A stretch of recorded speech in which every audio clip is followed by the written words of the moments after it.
उनको 3 जिला कहीं और उस 3 जिले में भी क्या पेच है महोदय, वो अगर 3 जिला देंगे और उस 3 जिले में अगर किन्हीं का स्थानांतरण नहीं हुआ तो फिर अल्फाबेट में ए से शुरू होगा।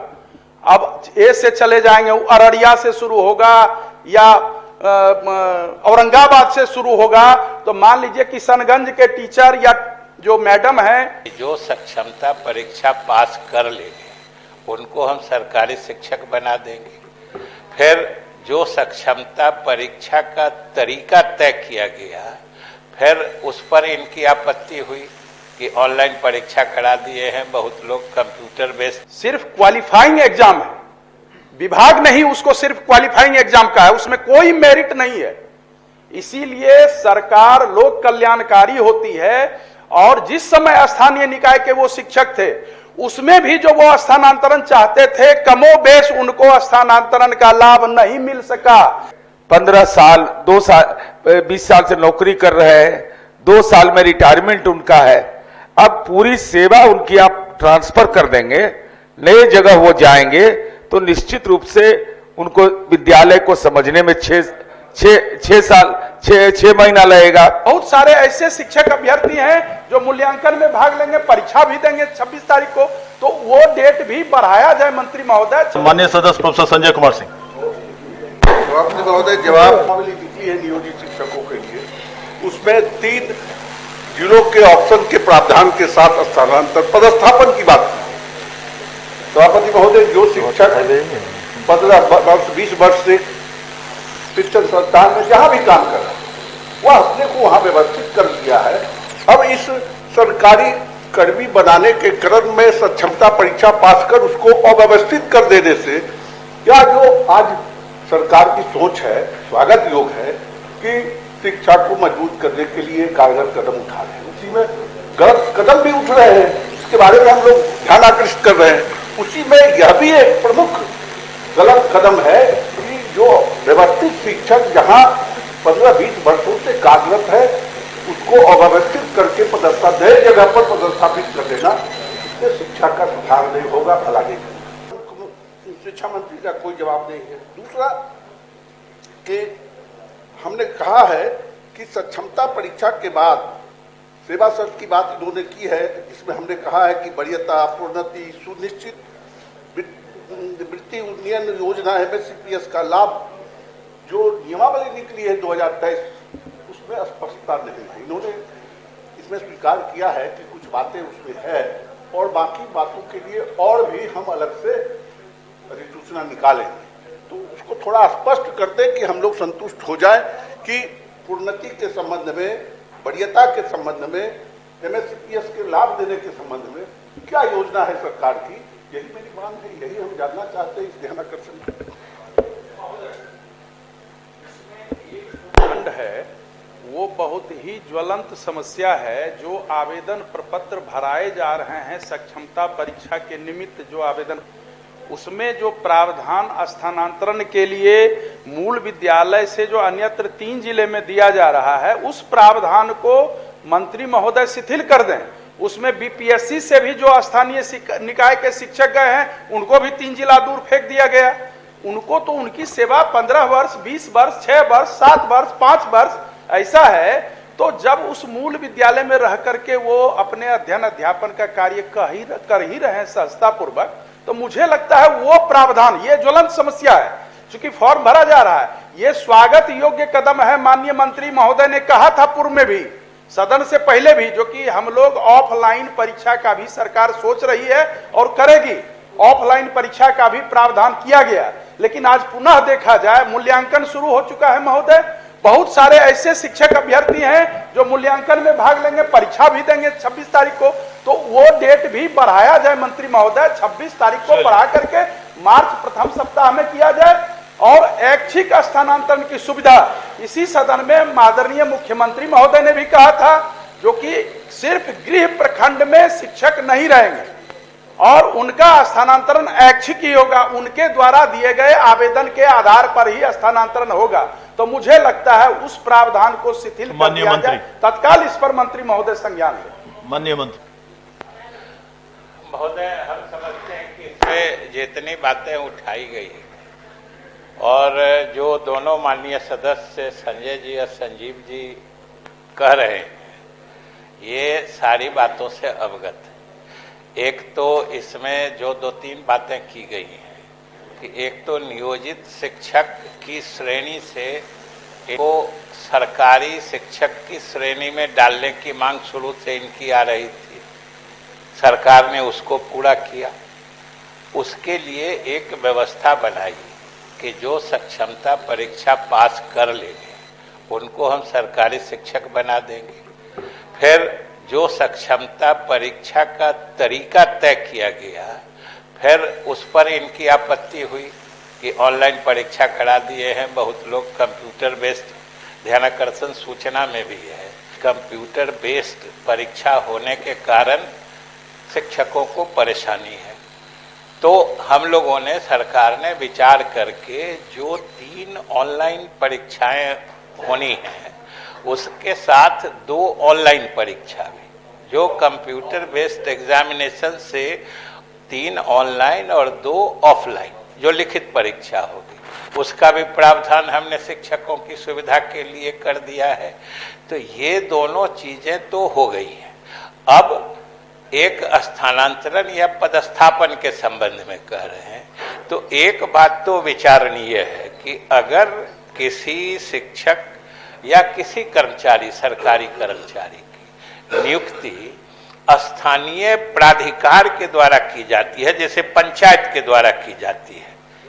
आपका संवर्ग पंचायत था तो पंचायत के अंदर तो इस विद्यालय से उस विद्यालय में स्थानांतरण का उस समय भी प्रावधान था और होता था। लोग एक ही पंचायत में इस विद्यालय से उस विद्यालय स्थानांतरित होते थे। और जब आप अपनी मांग से, अपने चॉइस से, अपने पसंद से, जो पंचायत प्राधिकार था नियुक्ति का, जिसको अथॉरिटी कहते हैं, वो आप माने पूरा राज्य संवर्ग में जाना चाहे, सरकारीकरण हो रहा है। तो सरकारीकरण होने से तो दूसरे आयाम भी बढ़ जाते हैं, उसका प्राधिकार का क्षेत्र तो पूरा बिहार हो जाता है। उसमें भी महोदय इन शिक्षकों की सुविधा के लिए बार बार कहते हैं 3 चॉइस मांगा गया। उनको किस जिले में काम करने में सुविधा होगी, ये अगर पूछा जाता है तो ये उनके हित में है कि उनके हितों के विरुद्ध है, उन्हीं से पूछ के तय किया जा रहा है। एक बार उसमें लिखा था कि 3 परीक्षा में मतलब जो अगर आप 3 चॉइस जिला का दिए हैं, नहीं तो रैंडमाइजेशन से कर दिया जाएगा। उस पर भी आपत्ति थी, इन लोगों की आए थे। हम कही तो स्वाभाविक बात है कि अगर मेरिट कम चॉइस बेसिस पर आप जिला की का मतलब ऑप्शन देते हैं, विकल्प देते हैं, आपका नंबर जो मेरिट लिस्ट में है वहां आते आते अगर आपके चॉइस के सभी जिले की रिक्तियां अगर खत्म हो जाती हैं तो स्वाभाविक रूप से आपका पदस्थापन किसी जिले में कहीं किया जा सकता है। ये सब तो महोदय सामान्य जो राज्य संवर्ग के पदाधिकारी या कर्मचारी होते हैं, ये सबों पर लागू है। तीसरी बात जो ये लोग अन्य सेवा शर्तों के संबंध में कह रहे हैं, जब ये राज्यकर्मी बन जाएंगे तो राज्यकर्मी के लिए जो सुविधाएं लागू हैं स्वाभाविक रूप से लागू होगी। और इसीलिए हमने इसमें कहा है कि अगर कोई खास सुविधा जो राज्यकर्मियों को मिलती है और इनको नहीं मिल पाएंगी या उसमें कोई त्रुटि रहेगी तो हम लोग उसको देख के फिर ठीक करेंगे। मंत्री महोदय ने स्थानांतरण की बात की, मैं मंत्री महोदय जी को बताना चाहूंगा कि बिहार के जितने अभी राजकीय विद्यालय हैं, सरकारी विद्यालय, जिनमें ये नियोजित शिक्षक बहाल, ये सभी प्राइवेट मैनेजमेंट के तहत चलने वाले संस्थान थे। और बिहार माध्यमिक शिक्षक संघ ने एक बड़ी लड़ाई लड़कर 1980 में इन सभी शिक्षण संस्थानों का सरकारीकरण कराया। और जिस विद्यालय में जो शिक्षक काम कर रहे थे वो भी सरकारी शिक्षक उसी विद्यालय में रहते हुए हो गए। ऐच्छिक ट्रांसफर होता था। माननीय मुख्यमंत्री जी, शिक्षा मंत्री जी बार बार कह रहे हैं कि ये राज्यकर्मी हो गए इसलिए इनका स्थानांतरण हो गया है। आप पूरे शिक्षा के पूरे देश के स्तर के इतिहास को देख ले, शिक्षक संवर्ग का, चाहे वह प्राथमिक हो, माध्यमिक हो, उच्च शिक्षा विभाग से जुड़ा शिक्षक हो, कहीं किसी का कंपलसरी ट्रांसफर नहीं होता, ऐच्छिक ट्रांसफर होता है। हम तो वही कह रहे हैं। और माननीय शिक्षा मंत्री ने कहा कि ये लोग पंचायती राज के तहत नियुक्त हैं, पंचायत में नियुक्त हैं, वहीं कैसे रहेंगे? तो माननीय मंत्री, मुख्यमंत्री जी ने भी इसको कहा था कि प्रखंड में को छोड़कर जो जिस प्रखंड में है उस प्रखंड में न रहकर दूसरे प्रखंड में, उसी जिले में उनका आप पदस्थापन कीजिए। ये बात होनी चाहिए और यही हमारी मांग भी है। एक बात और 10 एक लाइन और दूसरी बात, जो सेवा शर्त की बात है, सेवा शर्त के अलावे एक इसमें और है कि बढ़िया था सेवा की गणना। जो नियोजित शिक्षक 17, 18, 19, 20 वर्ष से काम कर रहा है, अब वह राज्य कर्मी का दर्जा जब मिलेगा तो क्या इस 17, 18 वर्षों के उसकी सेवा की वरीयता का लाभ उसको मिलेगा कि नहीं, इस पर भी स्पष्ट बात होनी चाहिए शिक्षा मंत्री जी के द्वारा। आपके माध्यम से माननीय मंत्री महोदय से उनके वक्तव्य में संशोधन की अपेक्षा करता हूं। मंत्री महोदय ने अभी अपने जवाब में कहा जो कि मेरिट कम चॉइस में उनको यह सुविधा दी जा रही है में दें। महोदय, मैं सदन को भी जानकारी देना चाहता हूं, आपको भी जानकारी देना चाहता हूं, सरकार को भी जानकारी देना चाहता हूं। वो उत्तीर्णांक परीक्षा है, सिर्फ क्वालिफाइंग एग्जाम है। विभाग नहीं उसको सिर्फ क्वालिफाइंग एग्जाम का है, उसमें कोई मेरिट नहीं है। इसीलिए सरकार लोक कल्याणकारी होती है और जिस समय स्थानीय निकाय के वो शिक्षक थे उसमें भी जो वो स्थानांतरण चाहते थे, कमोबेश उनको स्थानांतरण का लाभ नहीं मिल सका। इसीलिए माननीय वर्तमान मंत्री बैठे हुए हैं, इन्होंने सॉफ्टवेयर भी बनवाया, इसी विधान परिषद में इनका जवाब आया था और ट्रांसफर के लिए नियोजन इकाई में ही बनवाया। तो जब उतना तक आप सोच सकते हैं उन शिक्षकों के लिए, आप समझें सभी परिवार के साथ रह करके अगर पढ़ाएंगे तो पढ़ाने में कितनी सहजता होगी, कितने अच्छे तरीके से शैक्षणिक गुणवत्ता ये होगा। अब 15 साल से कोई कहीं रह रहा है, चाहे किराए के घर में रह रहा हो, चाहे जैसे भी अपने घर में रह रहा हो, 10 किलोमीटर दूर जाकर के क्लास कर रहा हो, तो उससे अच्छा होगा शैक्षणिक माहौल कि उनको 3 जिला कहीं और उस 3 जिले में भी क्या पेच है महोदय, वो अगर 3 जिला देंगे और उस 3 जिले में अगर किन्हीं का स्थानांतरण नहीं हुआ तो फिर अल्फाबेट में ए से शुरू होगा।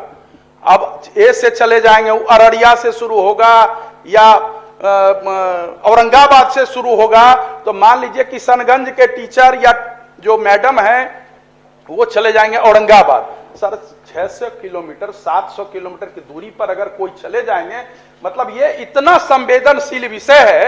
हमको लगता है सरकार तो इसी के लिए होती है, इसी के लिए सरकार होती है, लोक हित के लिए सरकार होती है। हमको लगता है इसमें राज्य हित भी है, शैक्षणिक हित भी है, शिक्षकों का भी हित है, छात्रों का भी हित है, छात्राओं का भी हित है, समाज का भी हित है। माननीय मंत्री, इसके लिए सरकार सोचे। साथ बैठ करके सभापति महोदय आप भी इसके लिए इच्छुक हैं, ये भी कुछ कहना चाहते हैं लेकिन बोल नहीं पा रहे हैं, समय नहीं मिल रहा, इसीलिए हमको लगता है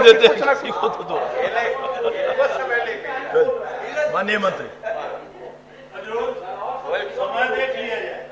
हम क्या देखें?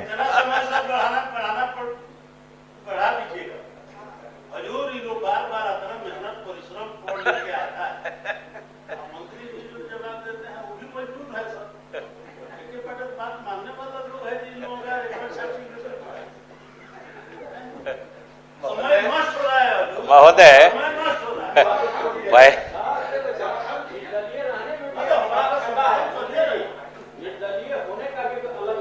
हाँ, एक इधर माल कर देते हैं। लाभ है तो आप कहीं नहीं हो जाते हैं। तो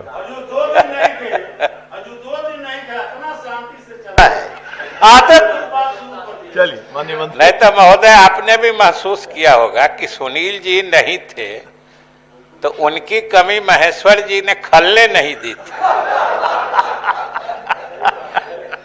सभापति महोदय जो 2-3 बातों की चर्चा की, एक तो संजय जी ने इस सक्षमता परीक्षा या संवर्ग परिवर्तन के निर्णय को अधिग्रहण के मामले से जोड़ दिया। महोदय, ये बिल्कुल दो चीजें हैं। अधिग्रहण होता है तो किसी संस्था के साथ उसके कर्मियों की सेवा सरकारीकरण होती है। यहाँ तो सब लोग काम कर रहे थे और परीक्षा लेके उनका संवर्ग बदल रहा है। वो जो पंचायतों के संवर्ग में थे, स्थानीय निकाय के संवर्ग में थे, अब वो राज्य कर्मी के संवर्ग में जा रहे हैं। तो एक तो ये दोनों का किसी हाल में कोई तुलनीय विषय ही नहीं है, इसलिए नहीं है। फिर देखिए महोदय, ये बोल रहे थे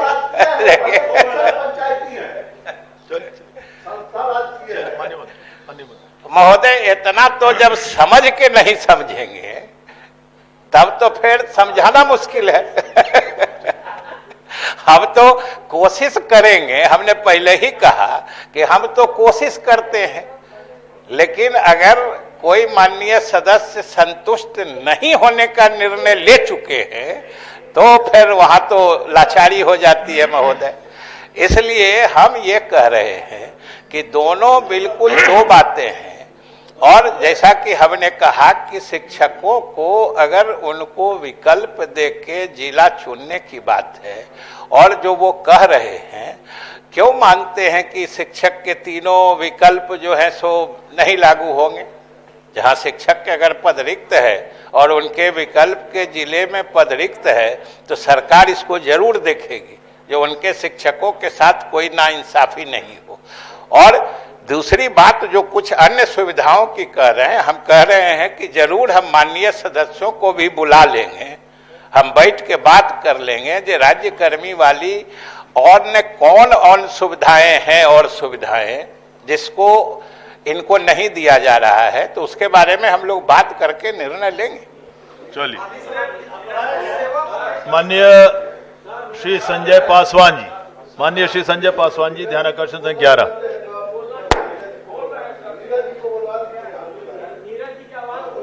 बोले नीरज जी के हाथ को पकड़ के उठाया जा रहा है ऊपर।